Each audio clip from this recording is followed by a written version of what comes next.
नमस्कार।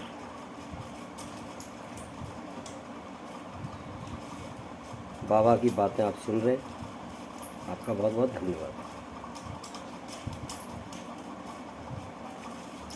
आप सनातन धर्म से ही संबंधित आज फिर बात करते हैं और विचार करना मेरी इस बात के ऊपर। वीडियो पूरा देखना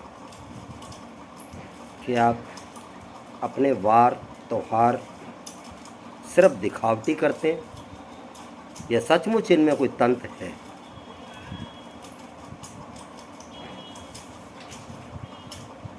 मैं नहीं जानता ना, मैं बोलना चाहता कि ये किसने सिखाया है आप लोगों को, लेकिन जिसने सिखाया है वो चीज़ को आज, मेरी बात को आज सोते वक्त 15 मिनट मनन करना और आपको समझ में आ जाएगा कि आपके घरों में दुखों का ढेर क्यों है। एक कहावत है, हवन करते हाथ जलते हैं। ये कहावत है, ऐसा होता नहीं है। अगर सात्विक पूरे ढंग से पूरे तरीके से हवन चल रहा है तो किसी नुकसान की कोई गुंजाइश ही नहीं है। अगर गुंजाइश है और फिर भी हमारे देवी देवता ऐसा करते हैं तो फिर हमें ज़रूरत क्या है।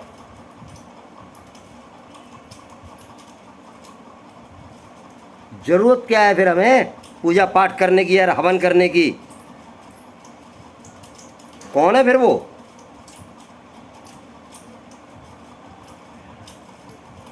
लेकिन पहले आप किसी बड़े को घर आह्वान करो और फिर उसकी बेइज्जती करो तो निश्चित है कि वो अपना आत्मरूप दुखी लेकर के जाएगा। वो आपके लिए तो अच्छा नहीं होगा, ना आपके घर के लिए ना आपके परिवार के लिए। आज मेरी बात को ध्यान से सुनना। इस पाखंड को मैं कई सालों से देख रहा हूँ। आज सोच लिया कि पूछ लेते हैं, शायद कोई विद्वान मेरी बात के ऊपर कमेंट भी करे, कोई जवाब भी दे। हाँ, आपके कमेंट और आपके जवाब आह्वान है उनका, बिल्कुल दीजिए, चाहता हूँ मैं।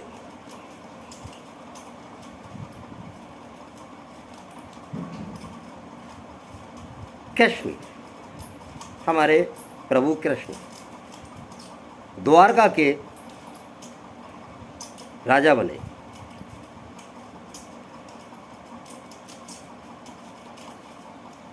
जैसा कि हमारे धर्म में, सनातन धर्म में, हर पूजा पाठ से पहले गणपति जी को आह्वान किया जाता है। हम ठहरे मनुष्य योनि में, तो हम तो सीधा सीधा एक मूर्ति के आगे कहते हैं ना कि गणेश जी पधारो। अब लेकिन वो तो भगवान कृष्ण थे, तो उन्होंने सीधा सीधा कैलाश पे गणेश जी को आमंत्रण भेज दिया कि ऐसे ऐसे द्वारका में मेरा नया राज चालू हो रहा है, महल वगैरह ही बनेंगे और जो भी पूजा पाठ करूँगा मैं, हवन यज्ञ, उसमें आपके लिए, आपको आगमन कर के लिए आपको आमंत्रित करता हूँ। गणेश जी द्वारका पहुँचे। द्वारका का स्टेट आप जानते ही हैं। जब कृष्ण जी का सारा यज्ञ पूजन सब कुछ पूर्ण हो गया, उसमें विश्वकर्मा जी भी आए थे, उसमें अरे वो तो कृष्ण जी का यज्ञ था, सैकड़ों हजारों देवी देवता आए थे, लेकिन सबसे पहले तो गणेश जी को ही बुलाना था ना। क्यों? कि उनका नाम गजानन के अलावा विघ्नहर्ता, यानी कि कोई भी पूजन पाठन में किसी भी तरह का कोई विघ्न आए तो आप गजानन जी संभाल लेना। वो बैठ गए तो अब कोई विघ्न आने की गुंजाइश ही नहीं है, कोई कारण ही नहीं बचा। एक समय वो आया जब सारे पूजा पाठ, सारे यज्ञ वगैरह, हवन वगैरह सब कृष्ण जी के पूरे हो गए। अब वो बोले, गजानन जी क्या, अब मेरे को अपने वापस कैलाश जाना है। तो उनके जाने के लिए पहले तो खूब रोया धमाई मची, द्वारका के लोग बहुत दुखी हो गए। तो कृष्ण ने उनको समझाया कि नहीं, ये हमारे यहाँ आमंत्रित थे, यहाँ कैसे रह सकते हैं, इनको तो पूरी दुनिया को इनकी ज़रूरत है, तो सिर्फ यहीं के कैसे बन के रह सकते हैं। तो लोगों ने समझा, लेकिन उन्होंने फिर भी एक वायदा उनसे ले लिया, एक शपथ उनसे ले ली कि प्रभु आप जाओ, लेकिन आपको प्रति वर्ष हर साल आना है। तो ऐसी मान्यता है कि गणेश जी, जो आपने अभी गणेश विसर्जन किए हैं, गणेश जी बिठाए गए, गणेश जी उठाए गए, गणेश जी का विसर्जन हुआ, ये तीनों चीज़ें ये थी कि गणेश जी आ गए, गणेश जी ने आपके हवन यज्ञ तप कृष्ण के जो होने थे वो कर दिए, और फिर आपने उनको विसर्जन का मतलब है कि उनको रवाना कर दिया कैलाश के लिए। और बिल्कुल वो डायलॉग मार के, जो फिल्मी डायलॉग है,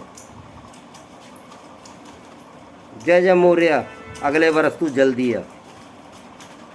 जल्दी तो क्या आएगा, आएगा तो अपने टाइम से ही। लेकिन ये लाइन ही बताती है कि एक साल के लिए उस प्रांतों में गणेश जी नहीं रहते, वो वहाँ से वापस कैलाश चले जाते।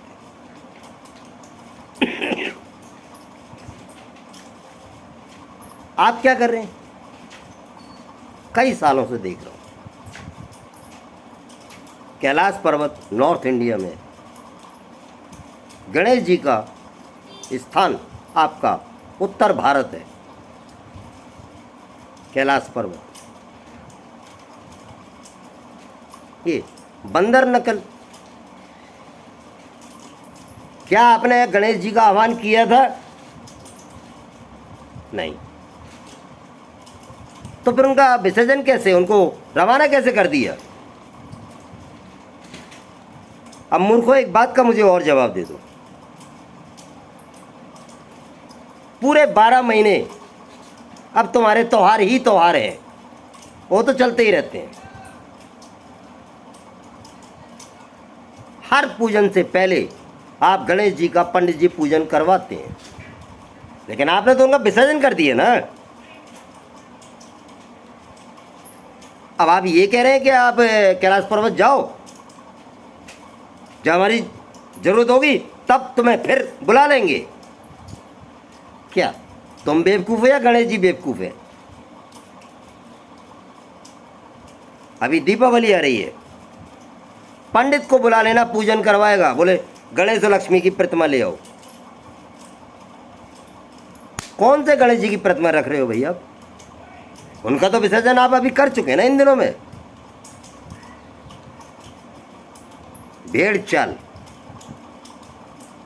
कोरी भेड़ चाल, पता किसी को कुछ नहीं, बस भेड़ चाल। अब आपके दिवाली के बाद देव जाग जाएंगे, क्योंकि अभी तक तो सोए हुए हैं।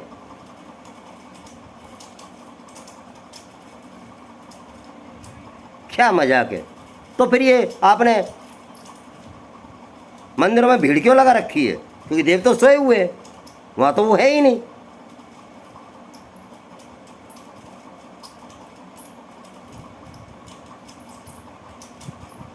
और फिर उसके बाद आप दिवाली के बाद शादियाँ ब्याह चालू कर देंगे।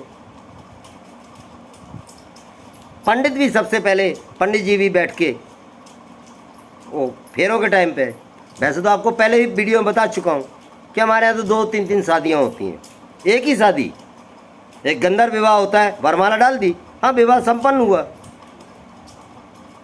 फिर फेरे डलते हैं शिव पार्वती वाले, वो पता नहीं क्यों दूसरा विवाह फिर चल रहा है। तीसरा विवाह वो हो गया जब आपने एक दूसरे को अंगूठियां पहनाई थी। क्या यार, मजाक बना रखा है धर्म का, और फिर कहते हो धर्म डूब रहा है। अरे तुम लोग डूब रहे हो, पहले ही बता चुका हूं, धर्म एक नाव है और जो लोग उस पर सवार हैं डूबते वो हैं, नाव नहीं डूबती।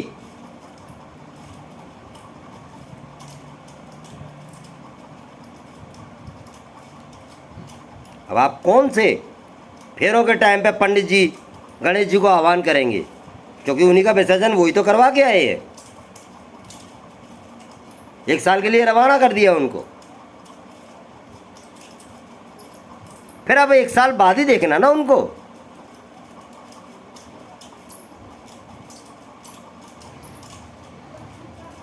धन्य है आप लोग।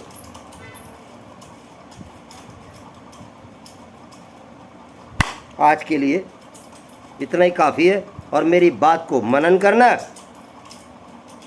कि या तो हमारा धर्म गलत है, या तो हमारे धर्म ग्रंथ गलत हैं, या तो फिर हम गलत हैं, या फिर हमें धर्म पर चलाने वाले गलत हैं। लेकिन एक बात तय है, कहीं ना कहीं गलत तो है।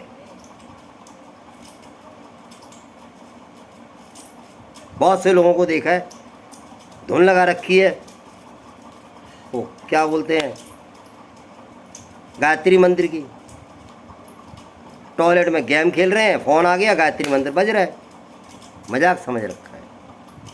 किसी ने ये नहीं बताया आपको कि गायत्री मंत्र का जाप सूरज डूबने के बाद होता ही नहीं, और वो भी स्वच्छ जगह पे। फिर कहते हो हम इतना पूजा पाठ करते हैं, इतना धर्म दान देते हैं, और उसके बाद हमारे घर में परेशानी है, सत्यानाश हुआ पड़ा पूरे घर का। क्यों नहीं होगा? गायत्री मंत्र तो आपने बुला ली, लेकिन असल में आप उसको सुन थोड़ी रहे हैं, आप तो उसका मजाक उड़ा रहे हैं। ये काम तो शांति दूतों को करना चाहिए, जो काम आप खुद अपने हाथों से कर रहे हैं। कोई कदम उठा के देख लो।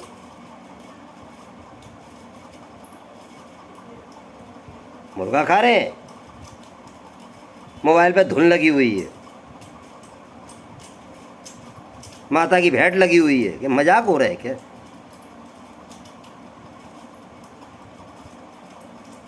धन्यवाद।